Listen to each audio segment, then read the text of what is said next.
Hello my dear student, welcome to exam financial. इस video में हम लोग भारतीय दंड संहिता तथा दंड प्रक्रिया संहिता को आगे देखते हैं। इसमें दंड प्रक्रिया संहिता तथा दंड भारतीय दंड संहिता और जितने भी एक्ट हैं जो सामान्यतः यूपीएससी में पूछे जाते हैं उनको हम लोग देखेंगे। तो आगे की सीरीज हम लोग शुरू करते हैं। 174 धारा 174 क्या कहता है? धारा 174 क्या कहता है इसको देखते हैं उदाहरण से। कोई विवाद है, क्या कोई विवाद है दो लोगों के बीच, अब पुलिस उसको सॉल्व नहीं कर पा रही है या पुलिस उसको सॉल्व नहीं कर रही, तो कोई डीएम एसडीएम आपको क्या कहता है, बुलाता है कि आप यहाँ आ जाइए दोनों और मैं आपको मैं इस मामले को सॉल्व करा दूंगा, यानी कि मुकदमा नहीं होगा, और आप नहीं जाते। ठीक है, तो इस बारे में किस धारा में बताया गया है कि लोक सेवक आप जब बुलाए और ना जाए, तो ये 174 में बताया गया है। क्या 174 में बताया गया। अब 177 धारा क्या कहते हैं?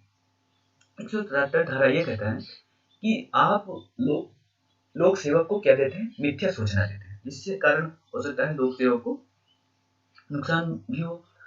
आप इसका उदाहरण से समझ सकते हैं, जैसे विकास दुबे के बारे में क्या गलत सूचना दी गई और पुलिस को बताया गया कि वहां पर केवल एक दो अपराधी हैं, लेकिन जब पुलिस गई तो वहां पर कम से कम 7-8 अपराधी थे। ठीक है, जिसमें कुछ पुलिस की क्या हुई, डेथ भी हुई।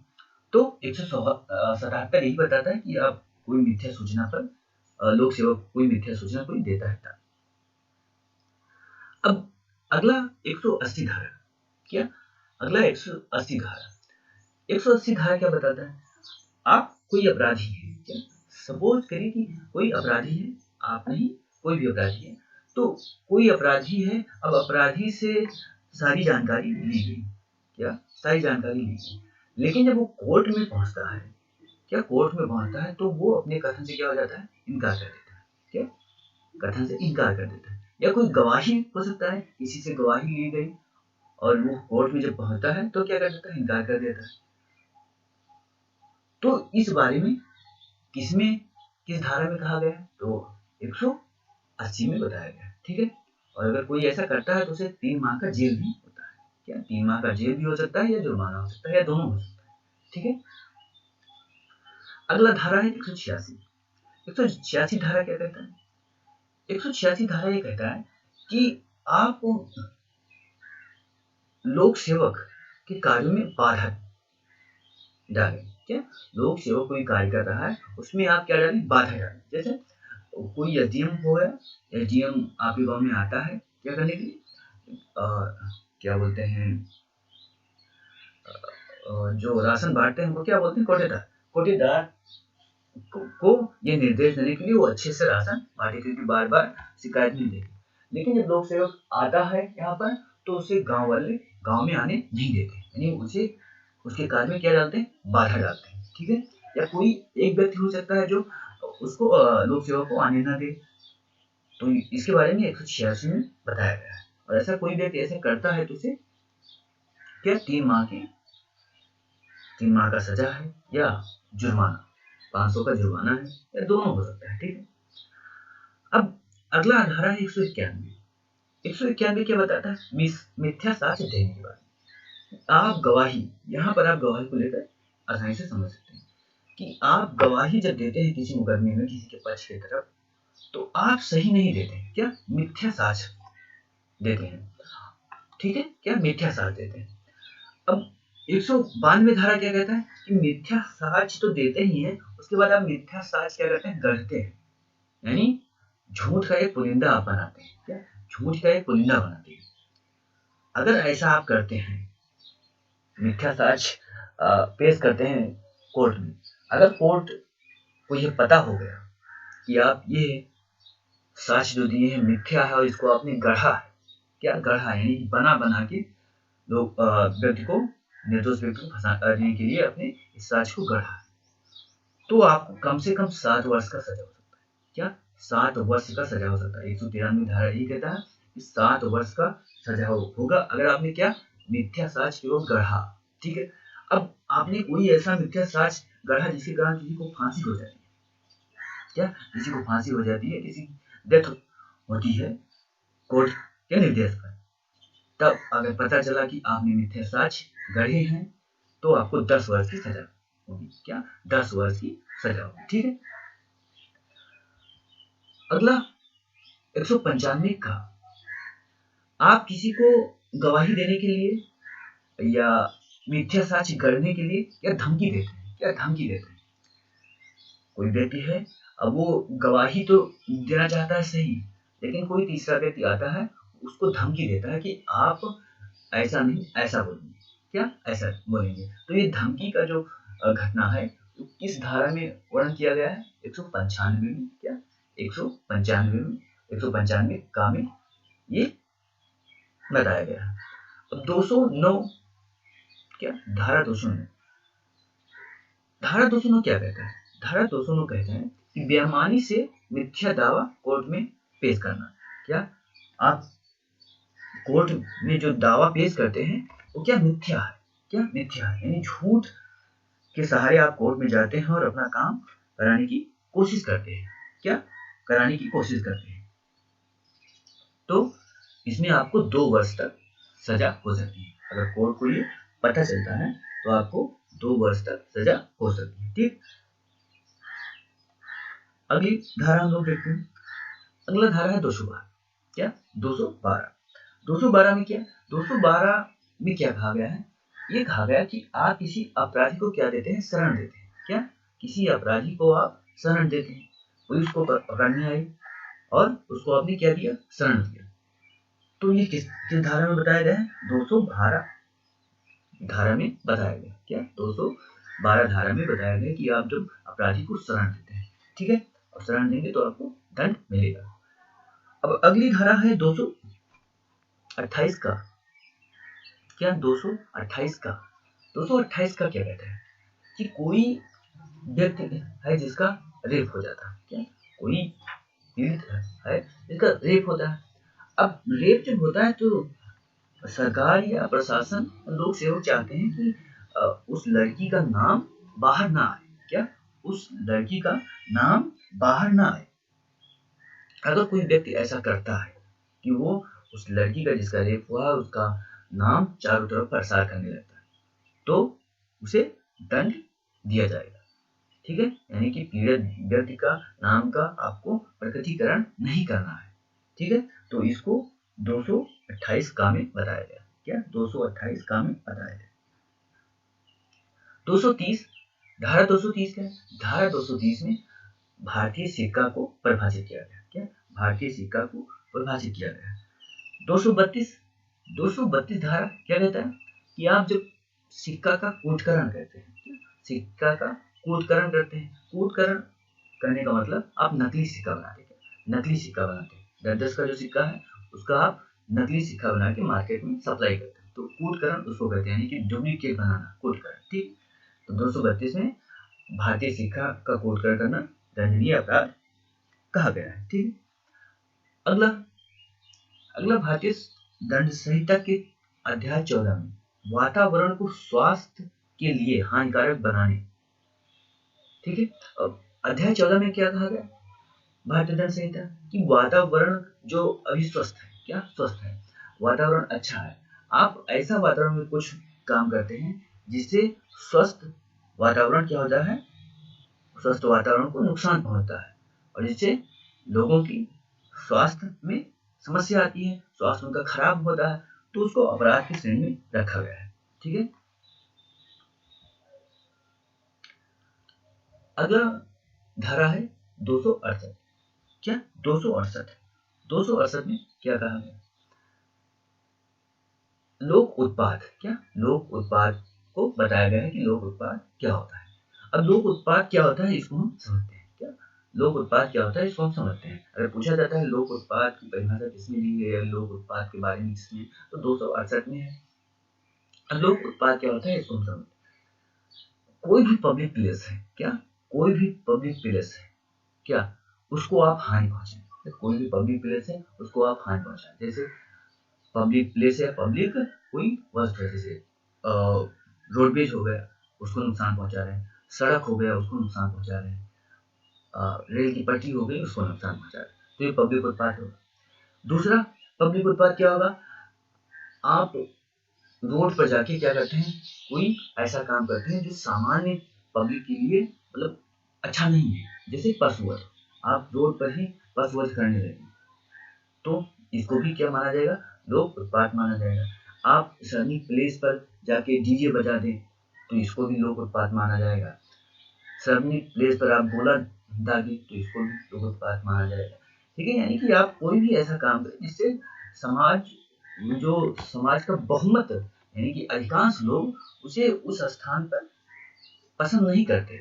हो सकता है अपने घर में उसको पसंद करें, लेकिन पब्लिक प्लेस पर उसको पसंद नहीं करते, तो इसको लोक उत्पाद की श्रेणी में रखा जाता है। अब इसको उदाहरण के रूप में समझ सकते हैं कि कोई स्टूडेंट रह रहा है और कोई व्यक्ति है जो गाना बजाता है, दिन भर वो गाना बजा रहा है, क्या दिन भर गाना बजा रहा है, तो इसको और रात 12 बजे तक बजाता है, तो इस पर स्टूडेंट क्या शिकायत कर सकते हैं, इसको पब्लिक उत्पाद के अंतर्गत रखा जा सकता है। ठीक है, अगला धारा है 277। अब 277 क्या होता है, 277 बताता है जल प्रदूषण के बारे में। क्या, जल प्रदूषण के बारे में।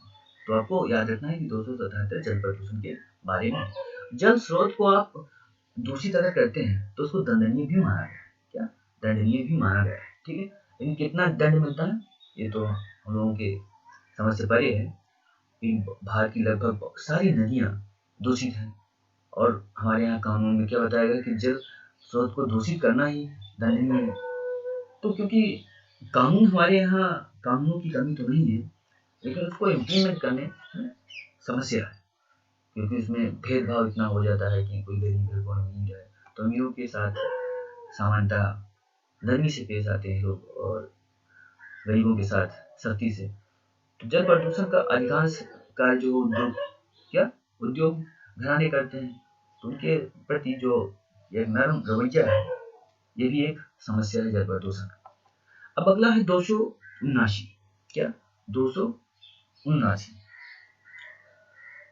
279 क्या कहता है कि लोक मार्ग पर उतावलेपन से वहां क्या करना।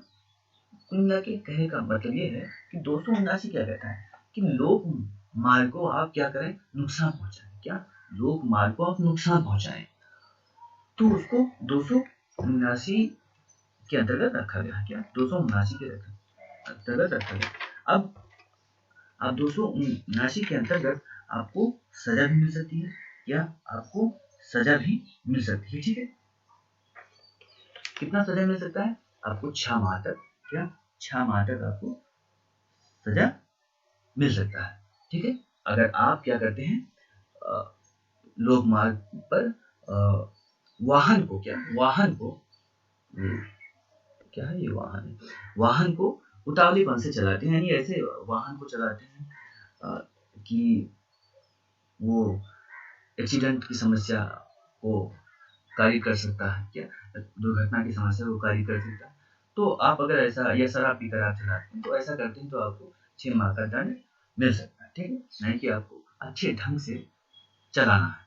तो 279 क्या कहता है कि पब्लिक मार्ग पर आपको अगर वाहन चलाना है तो अच्छे से चलाना है, अगर अच्छे ढंग से नहीं चलाते तो आपको 6 माह का दंड मिल सकता है। ठीक है, अब अगला है 292, धारा 292। धारा 292 क्या कहता है कि अश्लील पुस्तक बेचना क्या है, दंडनीय है।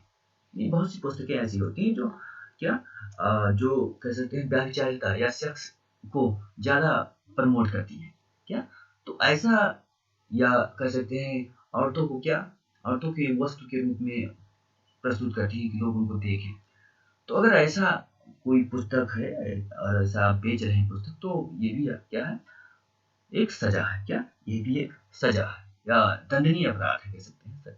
और सजा इसके अंतर्गत 2 साल तक आपको सजा मिलती है अगर कोई ऐसा अश्लील चीज आप बेचते हैं तो।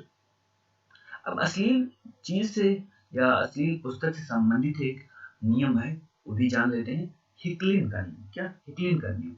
हिकलिन एक वाद था, क्या एक केस था इंग्लैंड का 1868 में, और उस केस में ये मानक निर्धारित किया गया कि कौन सी पुस्तक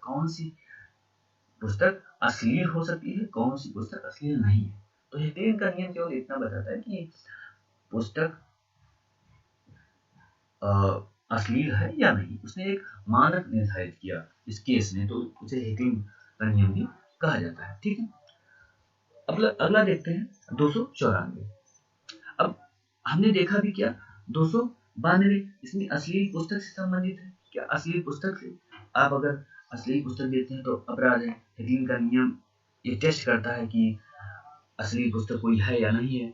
अब 294 क्या कहता है कि अश्लील कार्य या अश्लील गाना, क्या अश्लील कार्य या अश्लील गाना, आप सड़क पर कोई ऐसा काम करते हैं जो लोगों को पसंद नहीं है, क्या, या आप सड़क पर ऐसा गाना बजाते हैं जो लोगों के लिए मतलब वो अच्छा नहीं है, दूसरों के लिए वो बहुत मतलब ओड हो सकता है, क्या दूसरों के लिए ओड हो सकता है, तो इसको भी क्या अपराध की श्रेणी में रखा गया है। क्या इसको भी अपराध की श्रेणी में रखा गया है। अब अगला जो अध्याय है 16 है, क्या अध्याय 16 ये किससे संबंधित है, मानव शरीर पर डालने वाले अपराध के, मानव शरीर पर प्रभाव डालने वाले, क्या मानव शरीर पर प्रभाव डालने वाले अपराध। ठीक है, ये अध्याय 16, इसमें हम लोग देखेंगे 299 से 377 तक, क्या 377। ठीक है,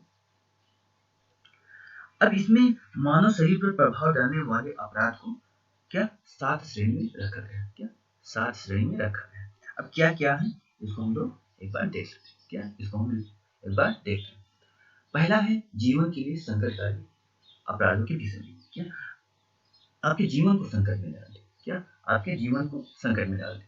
दूसरा है गर्भपात कारित करने, क्या गर्भपात कारित करने, यानी कि पेट में किसी माँ के पेट में बच्चा है और उसको क्या औरत चाहती है, वो माँ चाहती है कि उसको गर्भपात करा दे, यानी कि वो बच्चा जन्म ना ले, और इसलिए क्योंकि वो लड़की है तो और समस्या हो जाती है, यानी क्या गर्भपात कारित करना या जो शिशु का जन्म नहीं हुआ है उसको क्षति पहुंचाना। ठीक है, अगला है उपहित का, क्या उपहित का, उपहित मतलब कोई भी ऐसा कार्य जो आपके लिए सबसे ज्यादा नुकसानदेह होता है, क्या नुकसानदेह हो सकता है। जैसे आपको किसी ने हमला किया और आपका पैर टूट गया या पैर कर गया, तो उसे उपहित के रूप में रखा जा सकता है। चौथा है सदोष अपराध तथा सदोष क्या परिरोध, क्या सदोष अपराध तथा सदोष परिरोध। तो हम देख लेते हैं सदोष अपराध, सदोष अवरोध और सदोष परिरोध क्या है। सदोष अवरोध इसे 339 में, धारा 339 में इसको दिया गया है, आगे भी आएगा। तो सदोष अवरोध क्या होता है, आप किसी को जानबूझकर, क्या किसी को जानबूझकर क्या करें, रोकिए, उसका रास्ता रोकिए, जिधर वो जाने के लिए क्या अधिकारी है, क्या जाने के लिए अधिकारी है। ठीक है, यानी एक ऐसा रास्ता या एक ऐसा प्लेस जहां पर कोई व्यक्ति जा सकता है, उसका अधिकार है कि वो जाए, लेकिन आप जानबूझकर रोकते हैं, तो उसको क्या बोलते हैं, सदोष अवरोध। क्या बोलते हैं, सदोष अवरोध। पूछा भी जा सकता है कि सदोष अवरोध क्या है, 4 ऑप्शन दिया जाएगा। ठीक है, अगर ऐसा आप करते हैं तो आपको दंड दिया जाएगा। सजा कितना है, 1 माह तक या 500 रुपये, किसमें है 339। लेकिन अगर आप अपनी निजी संपत्ति में ऐसा करते हैं तो कोई ये सदोष अवरोध नहीं माना जाएगा। अब सदोष परिरोध क्या है, सदोष परिरोध एग्जाम्पल से हम लोग समझते हैं। जैसे आप किसी व्यक्ति को एक ऐसी सीमा में रख देते हैं कि उससे वो बाहर नहीं जा सकता, या उससे वो बाहर नहीं जा सकता। जैसे आपने किसी व्यक्ति को क्या किया, पकड़ा और एक कमरे में पैक कर दिया, क्या एक कमरे में पैक कर दिया या एक बिल्डिंग में पैक कर दिया, उस बिल्डिंग से बाहर वो नहीं जा सकता, यानी किसी ऐसे स्थान पर लोगों को रखना जिससे परे वो नहीं जा सकता। ठीक है, तो उसको बोलेंगे सदोष परिरोध, क्या सदोष परिरोध। अगर ऐसा कोई करता है तो उसे 1 वर्ष का सजा और 1000 जुर्माना, दोनों हो सकता है। ठीक है, और इसको किस में बताया गया है, सदोष और परिभाषा किसने किया है, 349 धारा में, क्या 349। ठीक है, अब हम देखते हैं पांचवा, क्या पांचवा क्या है, आपराधिक बल एवं हमले के विषय में। क्या आपराधिक बल एवं हमले के विषय में, यानी कि आप किसी पर हमला करते हैं, उससे क्या होता है, मानव के शरीर को प्रभाव पड़ता है, नुकसान होता है। ठीक है, अगला है अपहरण बलात्कार तथा दासत्व। अपहरण बताइए, बलात्कार मतलब बलपूर्वक कोई सामान लेना या बलपूर्वक कोई ऐसा काम करना। ठीक है, दासत्व यानी दास बनाना किसी को, क्या बंधुआ मजदूर जैसे पैसा मत देना, उससे काम कराना। और अगला है यौन अपराध। क्या अगला है यौन अपराध। तो मानव शरीर पर भारतीय दंड संहिता में प्रभाव डालने वाले अपराध को 7 श्रेणी में रखा गया। ये भी पूछा जा सकता है कितनी श्रेणी में रखा गया है, तो ये आपको याद रखना है, ठीक है। अभी अध्याय 299 से 377 तक इसमें धारा है, तो देखते हैं 299 क्या। 299 कहता है आपराधिक मानववध। क्या आपराधिक मानववध, ठीक है। अब मानववध क्या होता है, क्या मानववध क्या होता है, या हत्या अभी आएगा, क्या हत्या भी आएगा। तो मानववध और हत्या में अंतर यहाँ पर बताया गया है। मानववध में क्या होता है, जैसे कोई व्यक्ति कोई मृत्यु कारित करने के आशय से, शारीरिक क्षति करने के आशय से, या कोई कार्य जो मृत्यु कारित करता है, आपराधिक मानववध होगा। क्या आपराधिक मानव यानी आपराधिक मानववध में ये आवश्यक ही नहीं है कि कोई व्यक्ति का डेथ हो। क्या कोई व्यक्ति का डेथ हो ये आवश्यक ही नहीं है, ठीक है। 299 आपराधिक मानववध, ठीक है। 304 क्या कहता है, अगर अपराधी मानववध कोई कार्य करता है तो उसे आजीवन सजा या 10 वर्ष का सजा मिल सकता है, ठीक है। तो अपराधी मानववध में आपको इतना ध्यान रखना है, मृत्यु कार्य करना यानी मृत्यु हो भी सकता है, शारीरिक क्षति भी हो सकती है, या शारीरिक क्षति के आशय से, ठीक है, या कोई कार्य जो मृत्यु कार्य कर सकता है, तो उसको अपराधी मानववध में रखते हैं, ठीक है। क्या होमिसाइड। 300 में क्या बताया गया, हत्या को परिभाषित किया गया। क्या हत्या को परिभाषित किया गया। और हम लोगों ने इससे पहले क्या देखा, 299 में मानववध परिभाषित किया गया। मानववध में क्या, कोई मृत्यु कार्य करने वाला कार्य हो सकता है, या आशय से, या क्षति करने वाला, ठीक है। अब 300 में हत्या परिभाषित किया गया। तो मानववध और हत्या में क्या अंतर है, क्या क्या अंतर है। अगर हत्या है तो उसमें मानववध होगा ही होगा। क्या अगर हत्या है तो उसमें मानववध का जो 299 धारा है वो लगे ही लगेगी, किंतु हत्या में क्या किंतु मानववध में हत्या नहीं लग सकती, लग भी सकती है, नहीं लग सकती। क्यों, क्योंकि हम लोगों ने देखा मानववध में हो सकता है शारीरिक कोई नुकसान पहुंचाया हो, क्या शारीरिक नुकसान पहुंचाया हो, ठीक है।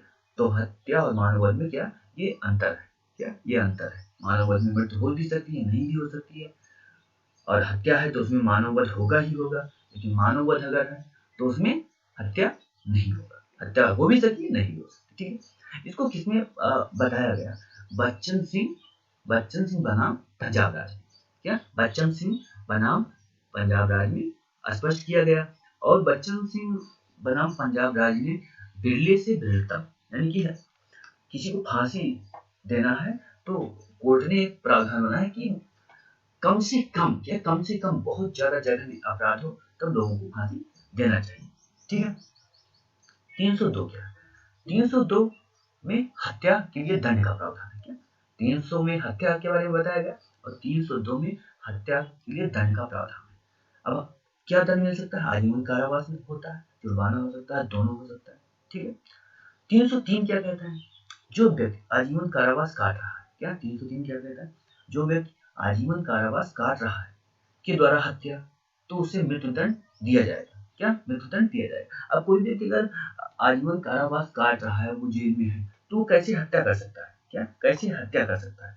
अगर हत्या करता है तो मतलब ये हुआ कि पुलिस ने अच्छे ढंग से काम नहीं किया, तो इसको सुप्रीम कोर्ट ने क्या कर दिया, समाप्त कर दिया। 303 धारा को समाप्त कर दिया मिथुन सिंह बनाम पंजाब, ठीक है। 304 क्या, 304 क्या कहता है, इसको हम लोग देखते हैं। उपेक्षा के द्वारा मृत्यु कारित करने से संबंधित है। क्या उपेक्षा के द्वारा, आप कोई उपेक्षा करते हैं जिसके कारण किसी की मृत्यु होती है, तो वो 304 धारा में, क्या 304 धारा में उसका वर्णन किया गया है, ठीक है। क्या 304 धारा में क्या किया गया है, या कोई उपेक्षा करते हैं, कोई ऐसा कार्य करते हैं जो आप सावधानी आप नहीं रखते और उससे मृत्यु होती है, तो उसे 304 धारा में क्या रखा गया है, ये आपको याद रखना है। अब 304 खा क्या है, 304 खा में क्या बताया है, दहेज मृत्यु के बारे में। क्या 304 खा दहेज मृत्यु के बारे में बताता है, ठीक है। अगला है 306 क्या 306 कोई व्यक्ति आत्महत्या के लिए प्रेरित कोई व्यक्ति क्या आत्महत्या के लिए प्रेरित करता है तो उसे 10 वर्ष का सजा होगा। क्या 10 वर्ष की सजा होगा। ठीक है। अब 306 को हम कैसे समझते हैं, आत्महत्या का दुष्प्रेरण कैसे समझते हैं हम। जैसे सुशांत सिंह का केस लेते हैं। सुशांत सिंह केस में क्या जो उसकी गर्लफ्रेंड है उसको क्या बनाया जा रहा है, विक्टिम बनाया जा रहा है। तो क्यों विक्टिम बनाया जा रहा है, इसीलिए कि उसने किया होगा क्या, दुष्प्रेरण किया होगा, यानी कि सुशांत सिंह को मजबूर किया होगा या ऐसी स्थिति कर दी गई होगी कि सुशांत सिंह आत्महत्या करे। तो इसी के अंतर्गत उनको सजा मिलेगी। क्या सुशांत सिंह की गर्लफ्रेंड को इसी के तहत सजा मिलेगी। ठीक है। अगला है 305। क्या 305 शिशु या उन्मत्त व्यक्ति की आत्महत्या से संबंधित। क्या क्या शिशु या उन्मत्त व्यक्ति क्या होता है, क्या उन्मत्त व्यक्ति क्या होता है, उन्मत्त व्यक्ति होता है जो मतलब पागल, पागल। ठीक है।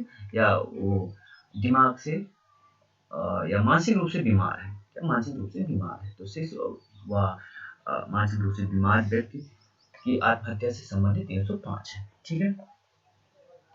अगला है 307 में हत्या करने की कोशिश। क्या 307 में क्या बताया गया, हत्या करने की कोशिश या प्रयत्न। क्या हत्या करने की कोशिश या प्रयत्न। तो इसको किसमें रखा गया है, 307 में रखा गया है। ठीक है। अगला है 309। क्या अगला धारा है 309। ये किसके बारे में बताता है, आत्महत्या की कोशिश। कोई व्यक्ति आत्महत्या की कोशिश करता है तो वो किस धारा में है, 309 में है। और आत्महत्या की अगर कोशिश करता है तो उसे सजा भी क्या 1 वर्ष का सजा है। लेकिन इसको सुप्रीम कोर्ट ने लगभग हमारे ख्याल से समाप्त कर दिया है, क्योंकि आत्महत्या कोई करता है तो मानसिक रूप से बीमार है। तो मानसिक रूप से कोई बीमार है तो उसे सजा देने का कोई औचित्य नहीं है, बल्कि उसे क्या किया जाए, कि दवाई कराया जाए। क्या उसकी दवाई कराया जाए। ठीक है। अगला है 310। क्या 310 में ठग के बारे में वर्णन है, यानी कि ठग की परिभाषा दी गई है। क्या 310 में ठग के बारे में वर्णन किया गया। तो हमने 299 से 310 तक धारा देखे।